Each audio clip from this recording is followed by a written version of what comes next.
பொழுதுபோக்கு மோகமான இப்போ தற்போதுள்ள இயந்திர அறிவியல் உலகில் பொழுதுபோக்கு மோகங்கிறது அதுக்கு அடிமையாகிட்டாங்க மக்கள். ஏன்னா ஒரு டிவி பார்க்குறதுக்காகவோ மொபைல் ஃபோனில் பொழுதுபோக்குறதுலையோ மக்கள் அடிமையாகிட்டாங்க. புத்தகம் படிக்கிறது கூட குறைஞ்சி போச்சு. புத்தகம் படிக்கிறது இந்தியாவில் மட்டும்தான் குறைஞ்சி போச்சா, இல்லை உலகத்தில் பெரும்பாலான நாடுகளில் குறைஞ்சி போச்சா தெரில. ஆனால் படிக்கிற வழக்கங்கிறது புத்தகத்தை தான் படிக்கிற வழக்கம் குறைஞ்சி போச்சு தவிர, ஆனால் மொபைல் ஃபோனில் அந்த இப்போ புத்தகம் வாசிக்கிறதுங்கிறது மொபைல் ஃபோனுக்கு வந்துருச்சு, அல்லது கணினியில் வந்துருச்சு, டிஜிட்டல் மயமாயிடுச்சு. புத்தகம் வாசிக்கிற பழக்கம் இருக்குது. ஆனால் வாசிக்கிற பழக்கம் புத்தகத்தை வாசிக்கிற பழக்கம் குறைஞ்சிருக்கு சொல்லலாம். ஆனால் புத்தகங்கிறது தவிர்க்க முடியாதது. ஒரு புத்தகமாக அதை வாசிக்கிறதுக்கும் புத்தகமாக எடுத்து வாசிக்கிறதுக்கும் ஒரு மொபைல் ஃபோன்லேயோ ஒரு கணினியை பார்த்து வாசிக்கிறதுக்கும் நிறைய வித்தியாசம் இருக்குது. ஆனால் ஒரு கணினியில் நிறைய வசதிகள் இருக்குது. நம்ம குறிப்பெடுத்து கொள்வதிலையும் குறிப்பெடுத்து கொண்டவைகளை சேமித்து வைப்பதற்கும் இப்படி பல வசதிகள் ஒரு கணினியில் இருக்குது. கணினிலேயோ மொபைல் ஃபோன்லேயோ இருக்குது. ஒரு சின்ன இடத்துல ஏராளமான ஒரு புத்தகத்தை, அதாவது ஒரு கணினியில் நம்ம நூற்றுக்கணக்கான ஆயிரக்கணக்கான புத்தகங்களை சேமித்து வைக்க முடியும், எளிதாக எடுக்க முடியும், அதை பயன்படுத்த முடியும், செலவும் குறைவு. இப்படிப்பட்ட நிறைய அம்சங்கள் என்ன ஆகுது, கவர்ச்சிகரமாகவும் இருக்குது. அது அடுத்த கட்டத்துக்கு போகுது. புத்தகம் என்பது காகித வடிவிலிருந்து இது அடுத்த கட்டத்துக்கு கொண்டு போகுது. அதனால் இது ஒரு கவர்ச்சியாகவும் இருக்குது. அதனால மக்கள் இப்படி புத்தகம் படிப்பதற்காக பயனுள்ள வகைகளில் இந்த சாதனங்களை பயன்படுத்துவதில் எந்த தவறும் இல்லை. அது வரவேற்க தகுந்தது. பயனுள்ள வகையில் மொபைல் ஃபோனையோ கணினியையோ புத்தகங்களையோ பயன்படுத்துவது மிகவும் வரவேற்கக்கூடிய ஒன்று தான். ஆனால் அதே நேரத்தில் மலிவான நோக்கங்களுக்காக பொழுதுகளை வெறுமனே மலிவான காரணங்களுக்காக பொழுதை போக்குவதற்காக புத்தகங்களையோ அல்லது கணினியையோ அல்லது மொபைல் ஃபோனையோ பயன்படுத்துவதில் பெரும்பாலானவர்கள் அடிமையாகிவிட்டார்கள். நாள் முழுவதும் ஒவ்வொரு நாளும் தினம் ஏராளமான நேரம் அவங்க மொபைல் ஃபோனில் நேரத்தை செலவிடுறாங்க. என்னத்தை பார்க்குறாங்க அப்படின்னா, அதை அவங்க பார்க்கறதுனால அவங்களுடைய வாழ்க்கைக்கு எந்த முன்னேற்றமும் ஏற்பட போகிறதில்ல. அவங்க பார்க்குறதுனால அந்த மொபைல் ஃபோனில் வர்றவங்களோட வாழ்க்கை தான் முன்னேறுது. அதனால் இவங்க மற்றவங்களோட முன்னேற்றத்திற்காக இந்த ஊடகங்களை, இந்த மாதிரியான மொபைல் ஃபோன் அல்லது கணினி இவற்றை பயன்படுத்துகிற ஒரு வழக்கம் இருக்கிறது, அதனால் இதிலேருந்து நம்மளை பாதுகாத்துக்கணும். இதுவே நம்மை அடிமைப்படுத்தி நம்மளை பகடைக்க அல்லது யாரோ நம்மை அடிமைப்படுத்தி அவர்களுடைய வளர்ச்சிக்காக நம்மை பயன்படுத்துவதாக இது உள்ளது. பயனுள்ள விஷயங்களை தெரிந்து கொள்ள வேண்டும். அதற்காக மட்டுமே இதை பார்க்க வேண்டும். நாம் ஒரு மொபைல் ஃபோனை பயன்படுத்தியோ அல்லது எதை பயன்படுத்தி நாம் எதையாவது தெரிந்து கொள்ள வேண்டுமென்றால் அந்த நாம் தெரிந்து கொள்கிற விஷயம் நமக்கு நமது வாழ்க்கைக்கு பயனுள்ளதாக இருக்க வேண்டும், நமது வாழ்க்கையை உயர்த்துவதாகவும் இருக்க வேண்டும், நமது லட்சியத்தை அடைவதற்காகவும் அது உதவ வேண்டும். பயனுள்ள விஷயங்களை தேடுகிறேன் பேர்வழி என்று இந்த சமூக ஊடகங்களான இந்த மொபைல் ஃபோனில் வர்ற யூடியூப்போ அல்லது இதை அதில் அடிமையாகிவிடக்கூடாது.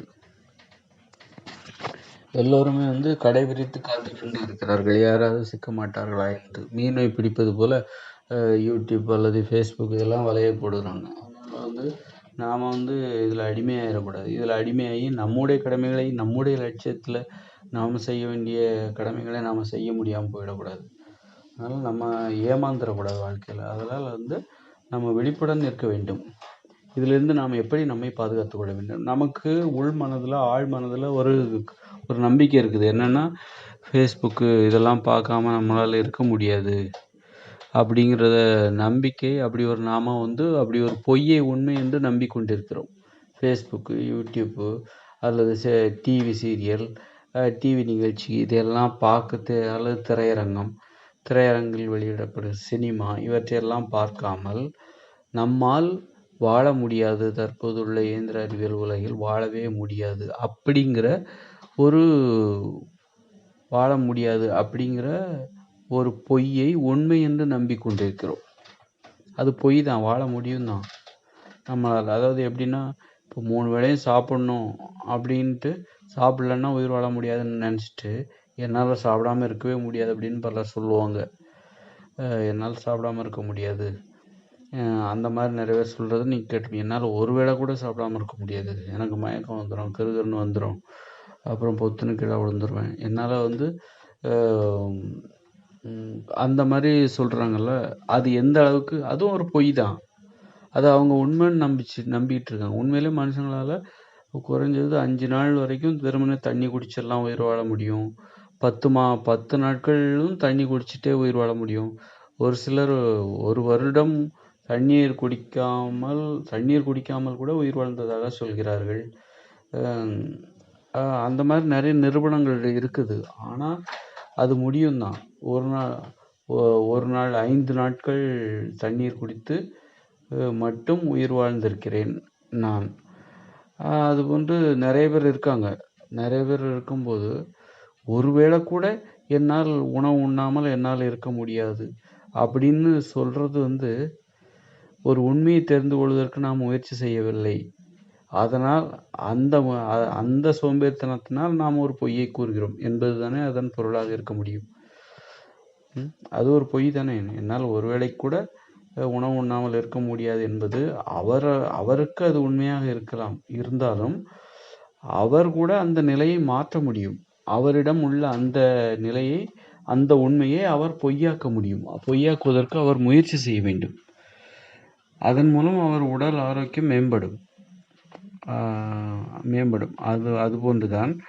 அதுபோன்றுதான் நாம் என்ன அதாவது எப்படி ஒருத்தர் என்னால் ஒருவேளை கூட உணவு உண்ணாமல் இருக்க முடியாது, எனக்கு மயக்கம் வந்துவிடும், எனக்கு அல்லது படபடப்பு வந்து, அல்லது மயக்கமும் வராது, படபடப்பு வராது, ஆனால் அதே சமயம் என்னால் உணவு உண்ணாமல் இருக்க முடியாது அப்படின்னு அவங்க நம்புகிற மாதிரி தான் என்னால் ஃபேஸ்புக் பார்க்காம இருக்க முடியாது, மொபைல் ஃபோன் இல்லாமல் இருக்க முடியாது, டிவி இல்லாமல் டிவி சீரியல் பார்க்காம என்னால் இருக்க முடியாது, பாட்டு கேட்காம என்னால் இருக்க முடியாது அப்படின்னு சொல்லிட்டு, புத்தகம் படிக்காமல் என்னால் இருக்க முடியாது அப்படின்னு சொல்லிட்டு எல்லாருமே நிறைய பேர் நம்பிக்கிட்டு இருக்காங்க.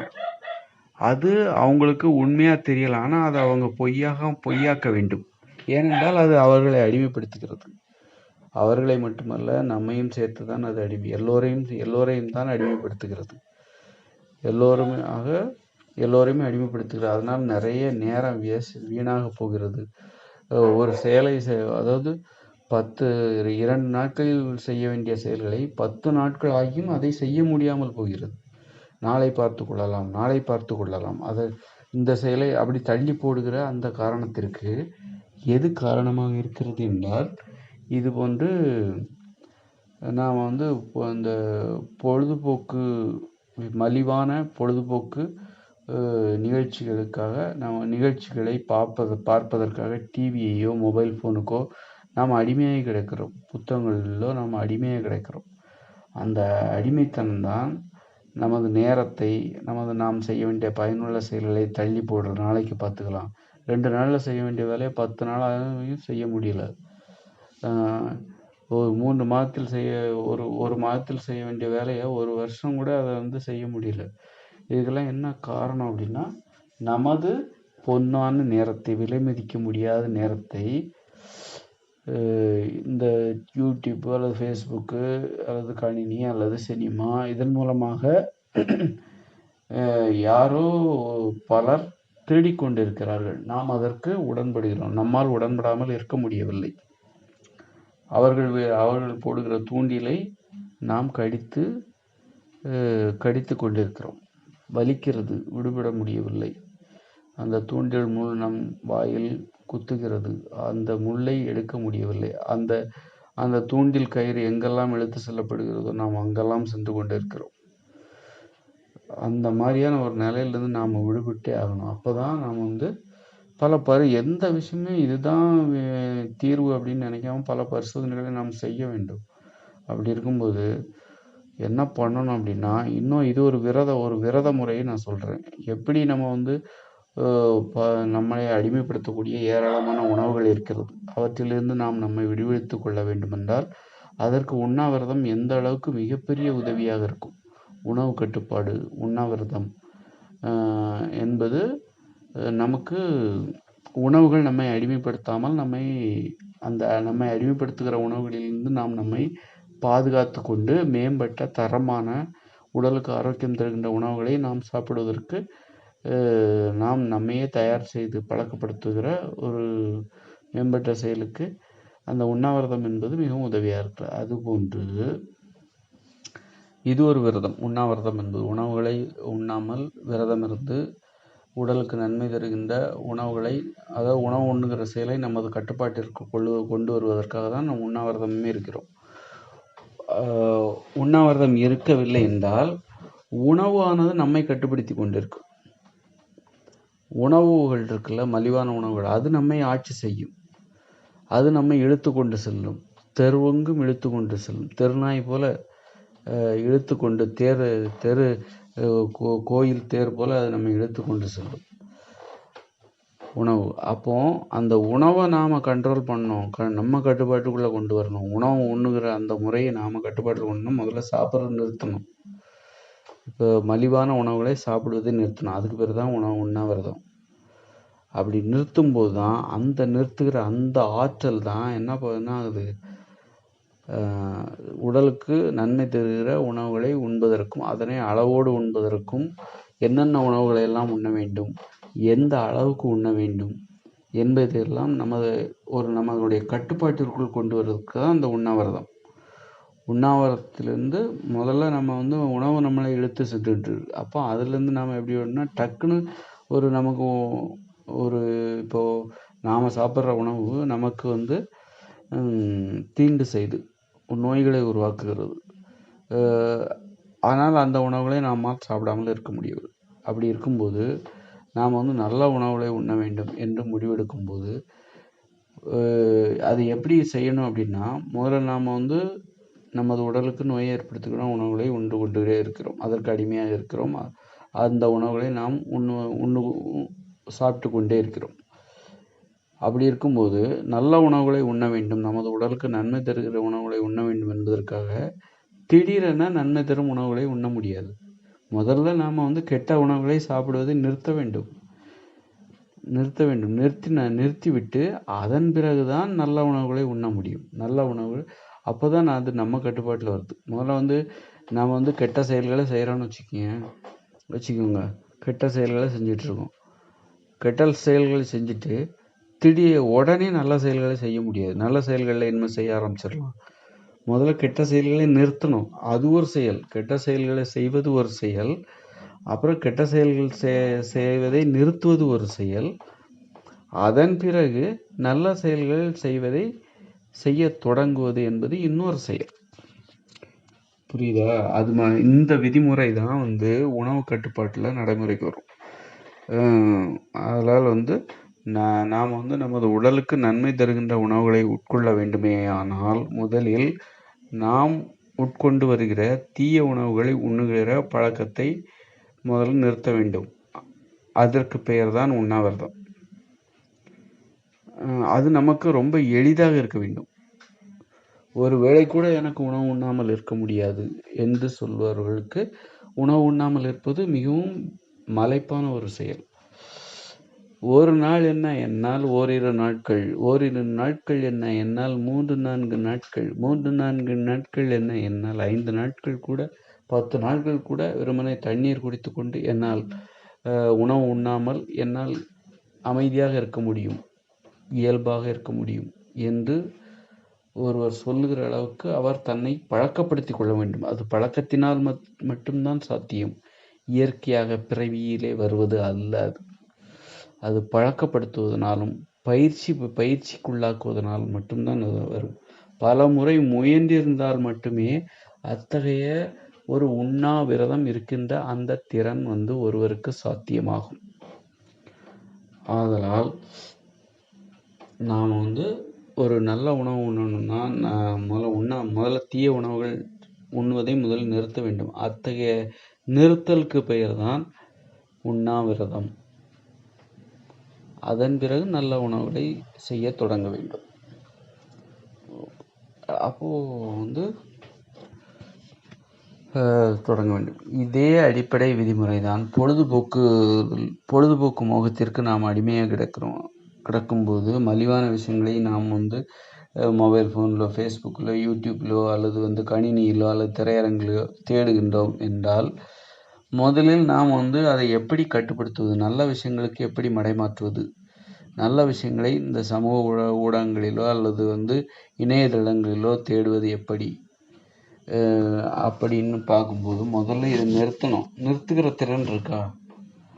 என்னன்னா மொபைல் ஃபோன் அல்லது கணினி அல்லது வந்து கணினி இவற்றையெல்லாம் பயன்படுத்தாமல்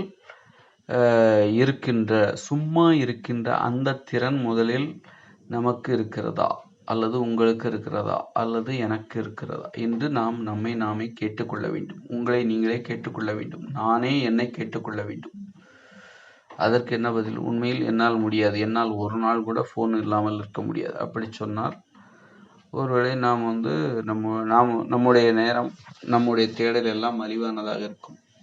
மலிவான தேடல்களில் நம்முடைய பொன்னான நேரம் வீணடிக்கப்பட்டு கொண்டே இருக்கிறது என்பதுதான் அதன் பொருள். ஆதலால் நாம் வந்து நம்முடைய நேரம் வீணடிக்கப்படுவதை தடுத்து நிறுத்த வேண்டுமே. ஆனால் அதற்கு நாம் செய்ய வேண்டியது என்னவென்றால், நம்முடைய பொன்னான நேரம் இந்த யூடியூப், ஃபேஸ்புக்கு அல்லது மொபைல் ஃபோன் அல்லது வந்து கணினி, புத்தகம் இவற்றில் ஒரு மலிவான தேடல்களில் நமது பொன்னான நேரம் வீணடிக்கப்படுவதை தடுக்க வேண்டுமென்றால் முதலில் நாம் செய்ய அதாவது நாம் தீயவற்றை தேடுகிறோம். இந்த மொபைல் ஃபோன்ல இருந்தோ அல்லது கணினியில இருந்தோ அல்லது சினிமாவிலிருந்தோ நாம் தீயவைகளை தேடுகிறோம். நமது வாழ்க்கை வளர்ச்சி அடைவதற்கு, மேம்படுவதற்கு, தரமாக மாற்றப்படுவதற்கு எந்த வகையிலும் உதவி செய்யாத, நமது வாழ்க்கையை சீரழிக்கின்ற, நமது வாழ்க்கையை தரத்தை குறைக்கின்ற வகையில் உள்ள விஷயங்களை நாம் தேடுறோம். அதாவது இந்த யூடியூப்லேயோ அல்லது ஃபேஸ்புக்லேயோ அல்லது மொபைல் ஃபோன்லேயோ அல்லது வந்து கணினியிலையோ நாம் தேடுறோம் அப்படின்னா, அந்த தேடலை வந்து நம்மளால் நிறுத்த முடியலை. நாம் அந்த விஷயத்துக்கு அடிமைப்பட்டு கிடக்கிறோம். நம்மை நாமே அழிப்பதற்கு நாம் அடிமைப்பட்டு கிடக்கிறோம். அதை எப்படி நிறுத்துவது அப்படின்னா, முதல்ல வந்து ஃபோனே பார்க்குறதே நிறுத்தணும். ஃபோன் பார்க்குறத நிறுத்தணும், மொபைல் ஃபோன் பார்க்குறத நிறுத்தணும். அதை நிறுத்தணும் ஃபஸ்ட். சினிமா பார்க்குறத நிறுத்தணும். இது எப்படி நிறுத்தினா, வாரத்தில் ஒரு நாள் வச்சுக்கலாம். வாரத்தில் ஒரு நாள், அப்புறம் 5 நாள் வந்து நம்ம வெறுமனே வாட்ஸ்அப் மட்டும், இது ஒரு வாட்ஸ்அப் மட்டுமே பார்த்துக்கலாம். வேறு எதுவுமே நீங்கள் மொபைல் ஃபோனில் பார்க்கக்கூடாது. கணினியில் வந்து உங்கள் வேலைகள் எதுவாக இருந்தாலும் பார்த்துக்கலாம். கணினியில் நீங்கள் செய்ய வேண்டிய வேலைகளை செஞ்சுக்கலாம். ஆனால் பொழுதுபோக்குன்னு வரும்போது நீங்கள் உங்கள் வாட்ஸ்அப்பை மட்டும் பார்த்துக்கலாம். அதில் வந்து தகவல் பரிமாற்றம், தொழில் சம்பந்தமான தகவல் பரிமாற்றம் அதில் நடைபெறுவதால் நாம் வாட்ஸ்அப்பை தவிர்க்க வேண்டிய அவசியம் இல்லை. ஃபேஸ்புக்கை தவிர்த்துடணும். ஃபேஸ்புக்கு, யூடியூப்பு இதெல்லாம் தவிர்த்து நாம் நம்மை பயிற்சி செய்து கொள்ள வேண்டும், பழக்கப்படுத்தி கொள்ள வேண்டும். அந்த மன உறுதியை நாம் வளர்த்து கொள்ள வேண்டும். நம்மால் இது முடியும் என்பதை நமக்கு நாமே நிரூபித்து கொள்ள வேண்டும். அப்படி இருக்கும்போது என்ன ஆகும்னா, ஏற்கனவே நம்ம என்ன நினச்சிருக்கோம்னா, நம்மளால் இது முடியாதுன்னு நான் நினச்சிருக்கோம். என்னால் ஃபேஸ்புக் பார்க்காம என்னால் இருக்க முடியாது அப்படின்னு நாம் நினச்சிட்டு இருந்தோம். அது உண்மைன்னு நினச்சிட்டு இருந்தோம். அதை வந்து நம்ம பொய்ன்னு மாற்றணும், பொய்யாக்க வேண்டும். பொய்யாக்கும்போது ஓஹோ, நம்மளால் இருக்க முடியும், நம்மளால் ஃபேஸ்புக் பார்க்காமல் இருக்க முடியும், நம்மால் யூடியூப் பார்க்காமல் இருக்க முடியும், நம்மால் சினிமா பார்க்காமல் இருக்க முடியும், நம்மால் சினிமா பாடல்கள் கேட்காமல் நம்மால் இருக்க முடியும், பொழுதை கழிக்க முடியும். ஒரு நாள் அல்ல, 2 நாள் அல்ல, 5 நாட்கள் கூட நம்மால் ஃபேஸ்புக் பார்க்காமல் இருக்க முடியும். அதனால் எந்த தீமையும் நடந்து விடவில்லை. ஃபேஸ்புக் பார்க்கலன்னா நம்ம என்ன நினச்சிக்கிறோம் அப்படின்னா, இன்னொன்று எதுக்காக நம்மால் பார்க்க முடியாது, ஃபேஸ்புக் பார்க்காம என்னால் இருக்க முடியாது, மொபைல் ஃபோன் பார்க்காம என்னால் இருக்க முடியாது அப்படின்னு நாம் நினைக்கிறதுக்கு, நாம் அப்படி நம்புறதுக்கு என்ன காரணம்னா, ஃபேஸ்புக் பார்க்குறதுனால நமக்கு நிறைய நன்மை வருதுன்னு நாம் நினச்சிட்ருக்கோம். யூடியூப் பார்க்குறதுனால நமக்கு நிறைய நன்மைகள் கிடைக்குதுன்னு நம்ம நினச்சிட்ருக்கோம்.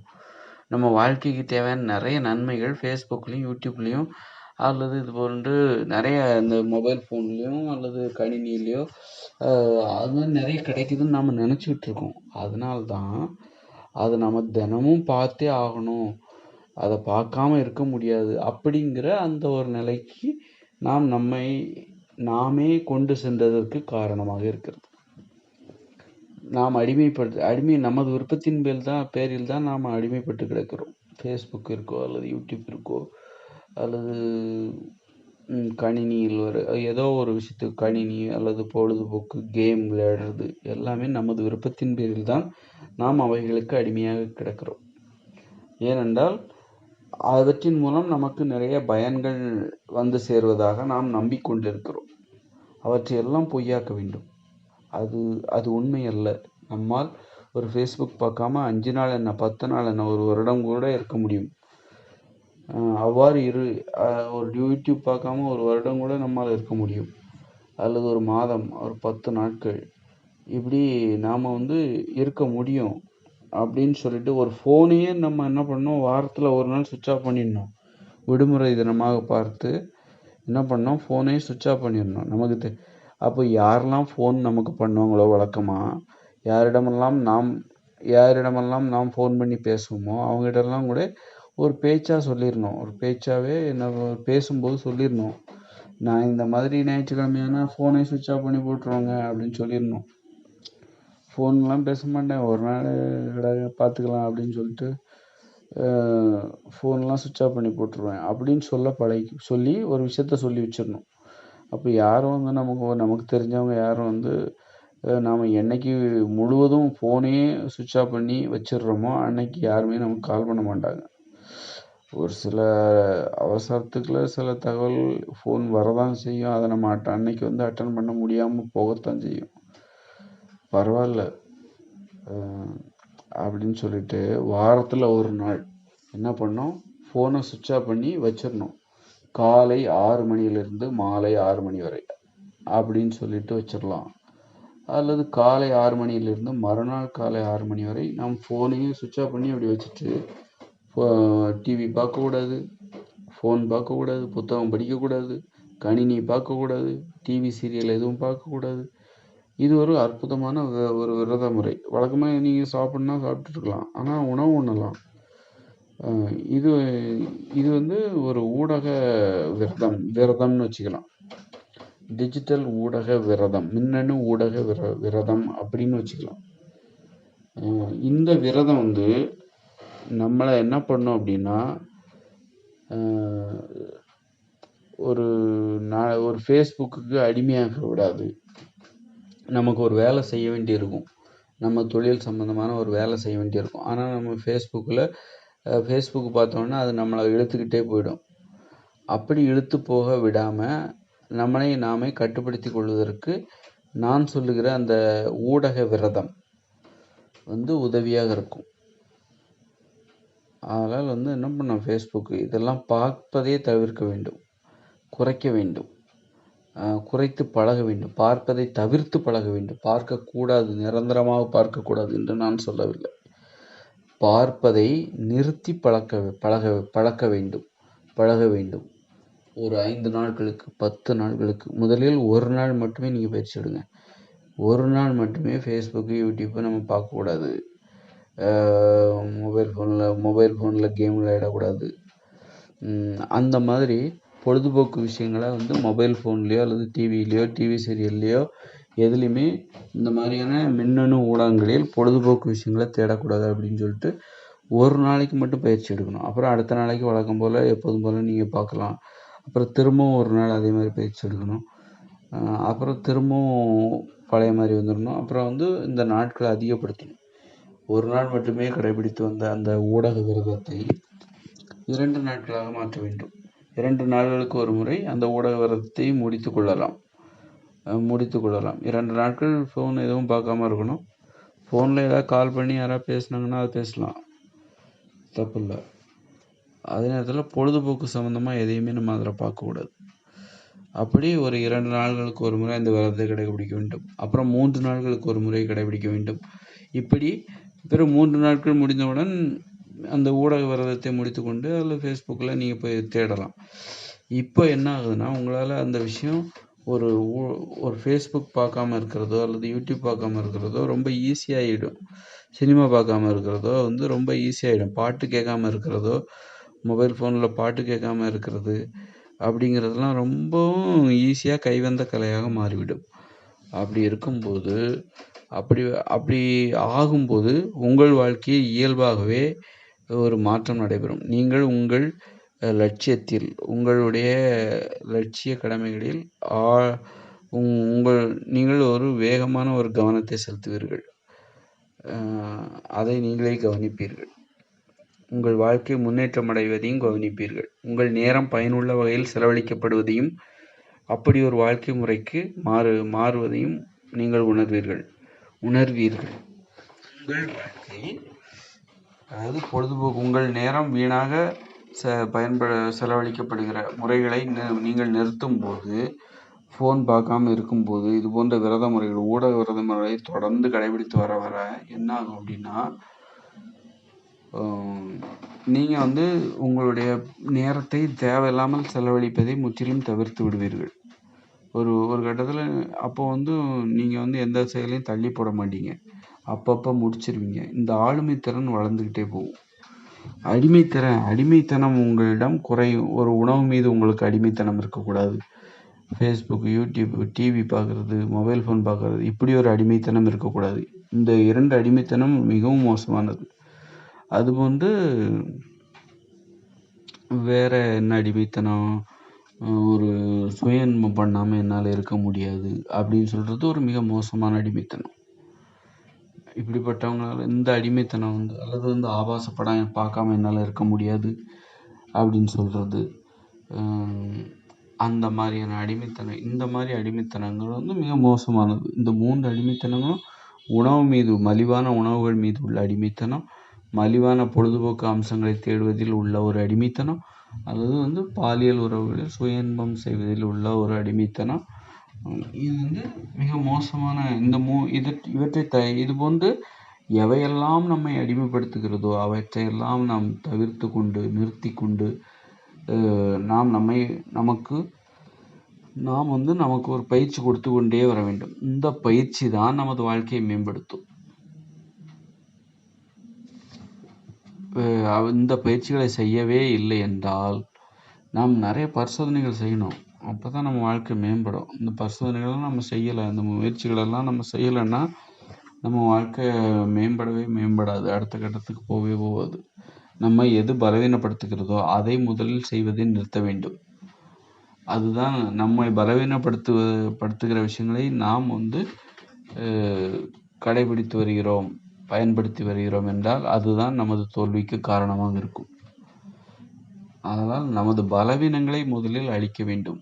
நமது பலமானது தானாகவே வெளியே வரும். நமது பலவீனங்கள் தான் நமது பலத்தை அழுத்தி கொண்டிருக்கின்றன, அமுக்கி கொண்டிருக்கின்றன, மறைத்து கொண்டிருக்கின்றன. அதனால் நமது பலவீனங்களை அழிக்க முயற்சி செய்ய வேண்டும். நமது பலத்தை அதிகரிக்க முயற்சி செய்யும் அதே தருணம் நமது பலவீனங்களையும் அழித்து கொண்டு வர வேண்டும். அதனால வந்து அது எப்படி ஒரு விரத முறை தான் மிகச்சிறந்ததாக இருக்கும். எப்படி மலிவான உடலுக்கு தீய உணவுகளை உண்பதை அப்படி நிறுத்துகிற அந்த உண்ணாவிரதம் ஆனது நல்ல உணவுகளை உண்பதற்கு நமது கவனத்தை திசை திருப்பும். அதுபோல ஒரு ஃபேஸ்புக்கு அல்லது யூடியூப் இதிலெல்லாம் எப்படி வந்து சினிமா இப்படின்னு சொல்லிட்டு நம்முடைய பொன்னான நேரத்தை, மதிப்பு மிகுந்த நேரத்தை மலிவான பொழுதுபோக்கு மோகத்திற்காக செலவழித்து வீணடிப்பதை நாம் நிறுத்த வேண்டுமானால் என்ன பண்ணோம்? டிவி, மொபைல் ஃபோன், கணினி, சினிமா என இவற்றையெல்லாம் பார்ப்பதை வாரத்திற்கு ஒரு முறை, ஒரு நாள் முற்றிலும் தவிர்த்து விட வேண்டும். அல்லது தினமும் அது ஒன்று, வாரத்தில் ஒரு நாள். அப்புறம் வந்து அந்த நாட்களை அதிகரிக்க முயற்சி செய்ய வேண்டும். 2 நாட்கள், 3 நாட்கள் அப்படின்னு வச்சுக்கணும். ஆனால் 3 நாட்கள்லாம் வந்து மொபைல் ஃபோனே நான் பார்க்க மாட்டேன் அப்படின்னா நமக்கு நிறைய தகவல்கள் கிடைக்காம போயிடும். என்ன தகவல்னால், யாராவது ஃபோன் பண்ணால் நமக்கு அட்டன் பண்ண முடியாமல் போயிடும். அப்புறம் வந்து வாட்ஸ்அப்பால் நமக்கு சில தகவல் வரும், நம்ம தொழில் சார்ந்த தகவல். அதனால் வந்து நம்ம என்ன பண்ணணும் அப்படின்னா, இந்த ஊடகங்களில் நாம் எப்படி கட்டுப்பாடோடு இருக்கணும் அப்படின்னா, ஊடகத்தில் வந்து எப்படி விரதத்தை வாரம் ஒரு முறை வந்து ஃபோனே நம்ம தொடக்கூடாது, சுவிட்ச் ஆஃப் பண்ணி வச்சிடணும். அது ஒன்று, வாரத்தில் ஒரு நாள். அது வந்து ஞாயிற்றுக்கிழமை வச்சுக்கலாம். ஏன்னா அன்னைக்கு வந்து தொழில் சம்மந்தமாக எந்த தொடர்பும் நமக்கு இருக்க வாய்ப்பில்லை, எல்லாருமே விடுமுறையில் இருப்பாங்க. அப்போ வந்து அலுவலக சம்மந்தமாக எந்த தகவல்களும் நமக்கு வர வாய்ப்பு கொஞ்சம் குறைவு. வராதுன்னு சொல்ல முடியாது, கொஞ்சம் குறைவு. அப்புறம் வந்து மொபைல் ஃபோனையே ஒரு மற்ற நாட்கள், வாரத்தில் ஒரு நாள் நம்ம பார்க்கக்கூடாது, ஓகே. மற்ற நாட்கள் பார்க்கலாமா? காலையிலேருந்து பார்க்கக்கூடாது. ஈவினிங் 5 மணிக்கு மேலே அல்லது 6 மணிக்கு மேலே அல்லது எல்லா வேலைகளையும் முடித்து விட்டு இரவு 8 மணிக்கு மேலே தான் நீங்கள் மொபைல் ஃபோனில் யூடியூப்பையோ ஃபேஸ்புக்கையோ பார்க்கணும் அப்படின்னு சொல்லிட்டு நீங்கள் ஒரு கட்டுப்பாடை ஏற்படுத்தி பழக்கப்படுத்தணும். வாரத்தில் ஒரு நாள் எதையுமே பார்க்கக்கூடாது. வாட்ஸ்அப் பார்க்கக்கூடாது, கால் பண்ணக்கூடாது, ஃபேஸ்புக்கு யூடியூப் எதையுமே பார்க்கக்கூடாது. ஃபோனை சுவிட்ச் ஆஃப் பண்ணி வீட்டில் போட்டுடணும் ஒரு 24 மணி நேரம், வாரத்தில் ஒரு நாள். மற்ற நாட்களில் ஃபேஸ்புக் பார்க்கக்கூடாது. எப்போன்னா, அதாவது மற்ற நாட்களில் வந்து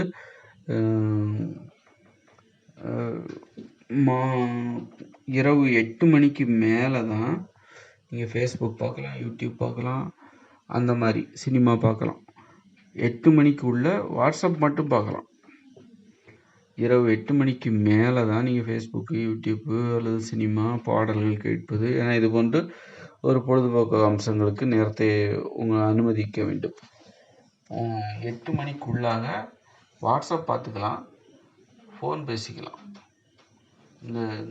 இந்த கட்டுப்பாடை உறுதியாக கடைபிடிக்கணும். எப்போ? வாரத்தில் 6 நாட்கள் கடைபிடிக்க வேணும் இந்த கட்டுப்பாட்டை. அப்புறம் மீதமுள்ள 7வது நாள் ஞாயிற்றுக்கிழமை வந்து ஃபோனை முற்றிலும் சுவிட்ச் ஆஃப் பண்ணி போட்டுருணும். சுவிட்ச் ஆஃப் பண்ணி போட்டு 24 மணி நேரம் கழித்து எடுத்து யூஸ் பண்ணணும்.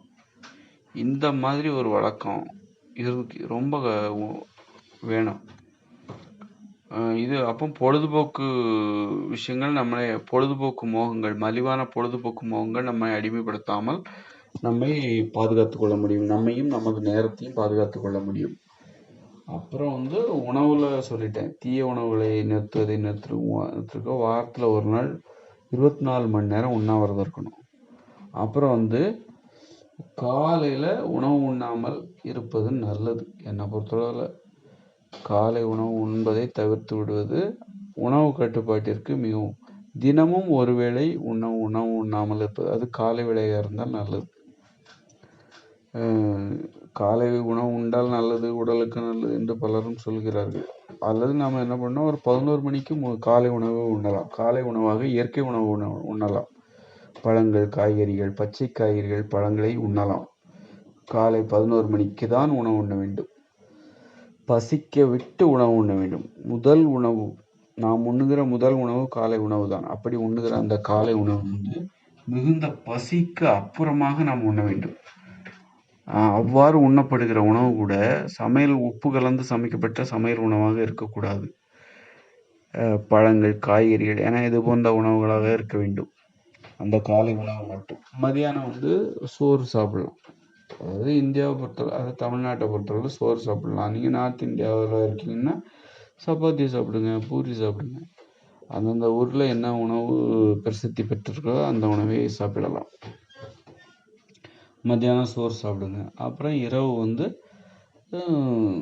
இரவு வந்து டிஃபன் சாப்பிடலாம், அல்லது வந்து காய்கறி பொரியல் அப்படி ஏதாவது சாப்பிடலாம். நீங்கள் காய்கறி பொரியல், பழங்கள் சாப்பிடலாம், அல்லது அந்த மாதிரி ஏதாவது ஒன்று சாப்பிடலாம். இப்படி அப்போ காலையில் உணவை 11 மணிக்கு தள்ளி போடுறோம். அப்புறம் காலை உணவாக ஒரு இயற்கை உணவை சாப்பிடுகிறோம். அப்போ இதன் மூலம் ஒரு உணவு கட்டுப்பாடு, உணவை நாம் நமது கட்டுப்பாட்டிற்குள் கொண்டு வருகிறோம். அதன் போக்கில் நாம் போகிற தீ உணவு கட்டுப்பாடு, அதன் உணவுகளின் உணவானது நம்மை கட்டுப்படுத்தவில்லை.